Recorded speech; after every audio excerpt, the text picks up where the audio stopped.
Welcome to the beast, I unleash, I'm a motherfucking beast.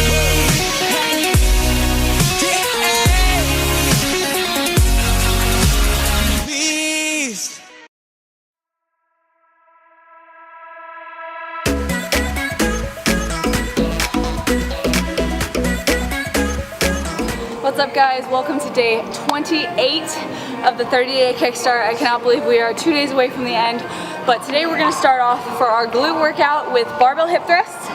3 sets of 8 to 10 with an AMRAP on the last set. So just make sure you're doing a lot of acclimating sets, working up to the weight that you want to use for those 8 to 10 reps. So right now we're warming up with 135 on the bar. My goal is to get 225 on the bar and do that for the sets of 8 to 10, but I don't know how. I haven't hip thrusted heavy in over a month since it hasn't been on this plan, so we'll see how it goes. But I know I definitely can, so we'll see how it goes. So guys, this is actually a really important point. I'm 5'6". So this bench is like the perfect height for me, right? But a lot of girls are gonna be shorter than me.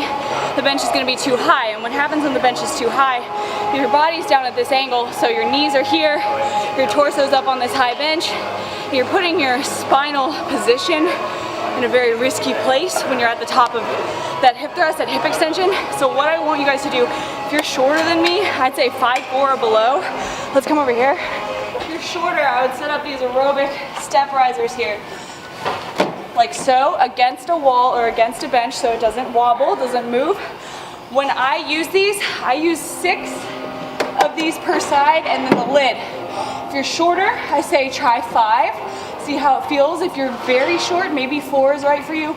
But like play around with the height and really figure out what makes you look like flat tabletop at the top with your knees to your torso.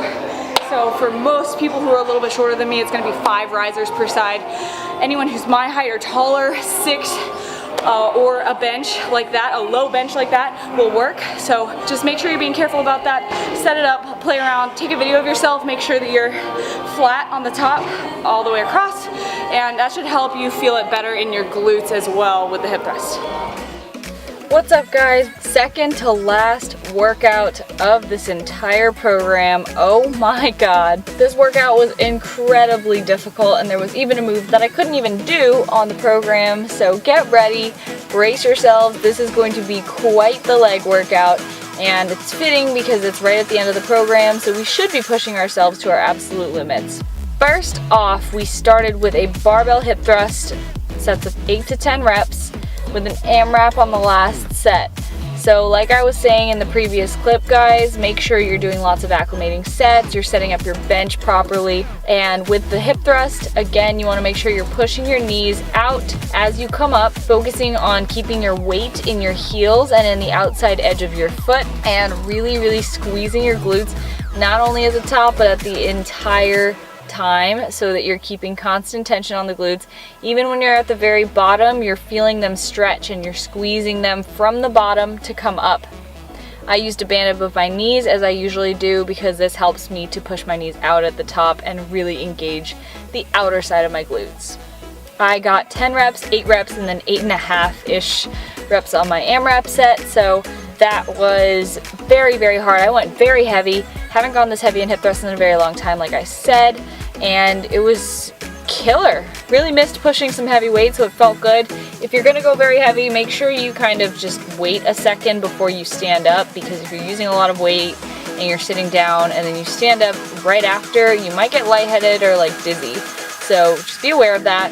It's normal, it's gonna happen, but just take it slow when you're standing back up. Next up, we moved on to a barbell back squat sumo stance. So this is just like a sumo stance Smith machine squat, sumo stance plie squat. You're just gonna have the barbell on your back. Now these were killer. I went heavy for 12 reps. And basically you want to think about, again, spreading your glutes as you sit down into the squat. You want to think about sitting straight down into your heels, keeping your hips back, bending at the waist and at the knee, And when you're pushing up, you're thinking about pushing your heels apart from each other. So you're thinking about spreading the floor apart. If you could break the floor between you and spread it into 2 pieces, that's exactly what you'd want to do. Because it's a barbell squat and it is free weight, you want to make sure that you're squeezing your core tight, tight, tight on the way down and on the way up. And don't forget the granny butt squeeze at the top of that squat. So important to get your glutes engaged. Next up, we moved on to a barbell reverse lunge with a drop set to body weight on the last set. So I forgot to film the drop set, but essentially what you're going to do is you're going to have the barbell on your back and you're going to take a step back with one foot. You're going to reach back with that foot as much as you can while keeping your balance, keep your core tight, and then think about that front hip bending and then sit down into that lunge. Just like you would with any other lunge, your weight is going to be sinking into your front heel and the outside edge of your front foot. It's a little bit trickier because unlike a walking lunge, you're stepping backwards, so it might be a little confusing at first, but you'll get used to it as you get into the reps. I definitely struggle a lot with balance with these, so they're very, very challenging for me. Some of my steps ended up being a little bit shorter than I wanted them to be because at some level of fatigue, I was compromising by stepping a little shorter to keep my balance. So do your best, do what's going to work for you, and focus on improving and getting better with every single set, and you'll do great. And then the drop set to body weight on the last set, once you re-rack the bar, just go straight into a bunch of body weight reps per leg again. So with the drop set, you want to do your right leg working set, then the right leg drop set, and then the left leg working set and left leg drop set. I want to tell myself that it gets better from here on out, but it doesn't. It gets like 10 times worse. So after the barbell lunges, we got some supersets and it's gonna be terrible. Have fun. So like I said, it gets worse. Next up, we moved on to a dumbbell plie squat tempo superset with banded squat jumps. So what the tempo means is 3 seconds down, 1 second pause at the bottom, then come up for 1 second and then squeeze for 1 second at the top. This is typically the type of tempo I like to employ with a lot of my clients and with their training, but essentially what this does is it puts a lot of emphasis on the eccentric portion of the movement, meaning the downward, the negative, the part where you're squatting down and you're allowing your muscles to stretch, and then you are having an explosive concentric portion of the movement. You're coming up and squeezing your glutes tight and fast so that you're really getting that effective squeeze in your muscle. So with the plie squat, you have a sumo stance. So that means your toes are pointed out, wide stance, and as you come down, you feel your glutes spreading apart as much as possible. You're just holding the dumbbell sideways below you, so you can actually employ a little bit of a forward lean at the hips, so you don't need to stay totally upright like you would in a goblet squat because the weight is not up at your chest. It's not putting as much pressure on your lower back, so you can go a little bit heavier. You don't have to stay as upright, and you can bend a little bit more at the waist, so a little bit more hip hinge. It's gonna get your glutes a little bit more involved. And then at the top, don't forget that granny butt squeeze. And superset that with banded squat jumps, 20 to 25 reps. If you don't have a band, just do squat jumps. They'll still be just as killer, I promise. With these, just make sure you're landing softly, exploding up as hard as you can, and sitting back into your heels with every squat jump. So as you come down, don't just sit into your toes. That's gonna put a lot of pressure on your knees. So land softly, sink back into your heels, squat down that way, and then go back up into your next rep. Next up, we moved right on to another superset. So I was literally just dripping in sweat at this point, but we did a dumbbell Romanian deadlift superset with an exercise ball hamstring curl. So I actually really liked this superset because it was very hamstring focused, but also put some emphasis on the glutes with the Romanian deadlifts. So we've done the dumbbell Romanian deadlifts before. You want to keep your hips hinging.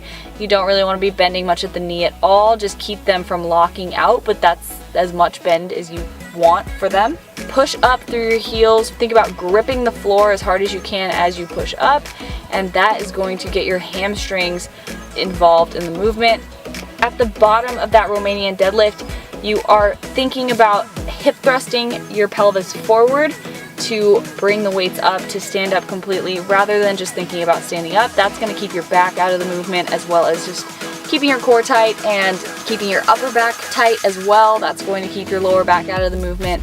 Guys, if you struggle to feel squats and deadlifts in your legs, check what kind of shoes you're wearing. see that I'm wearing Converse here. That is not an accident, that is intentional.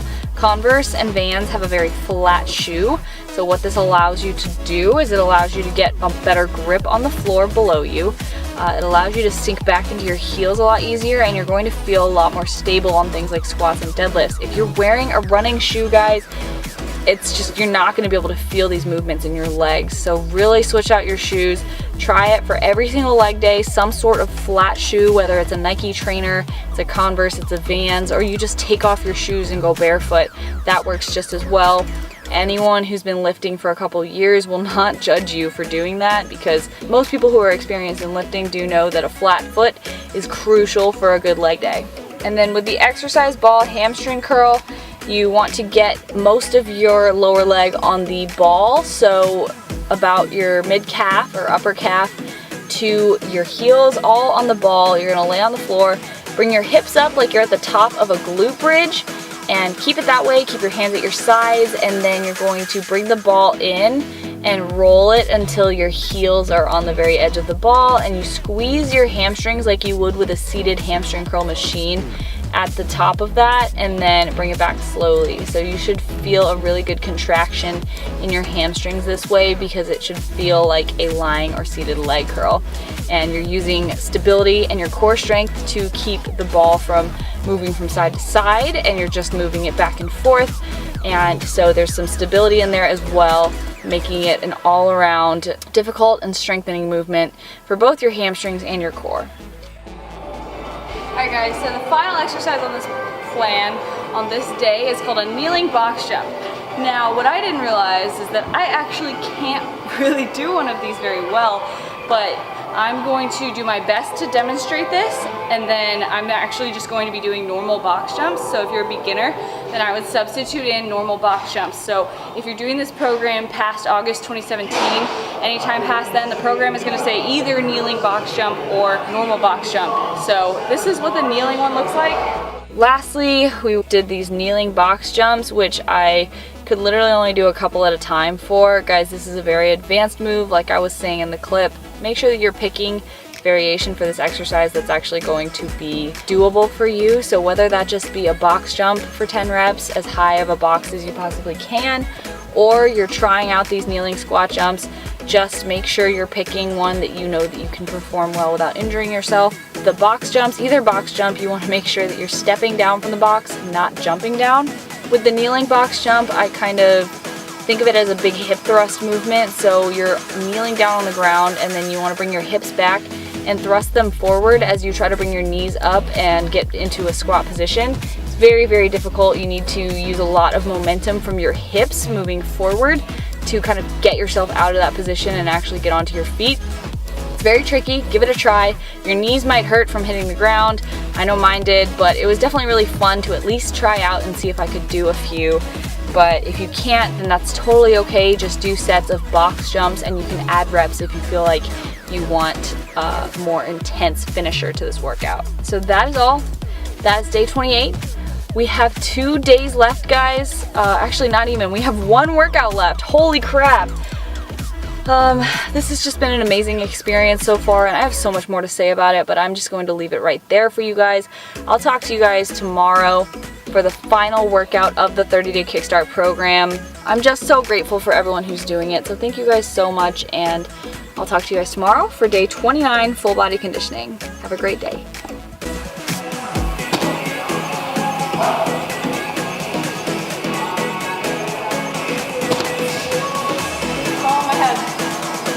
Can you try moving away from the box a little more?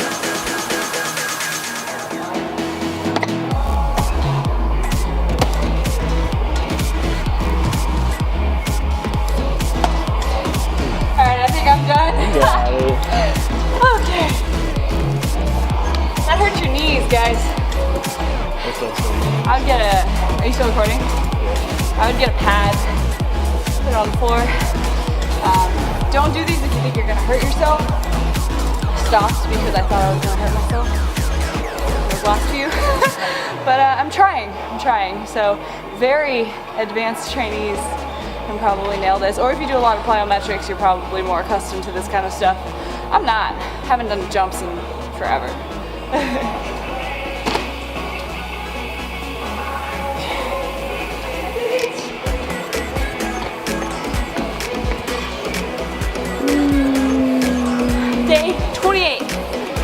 in the books, done. One more workout to go, and then we're done.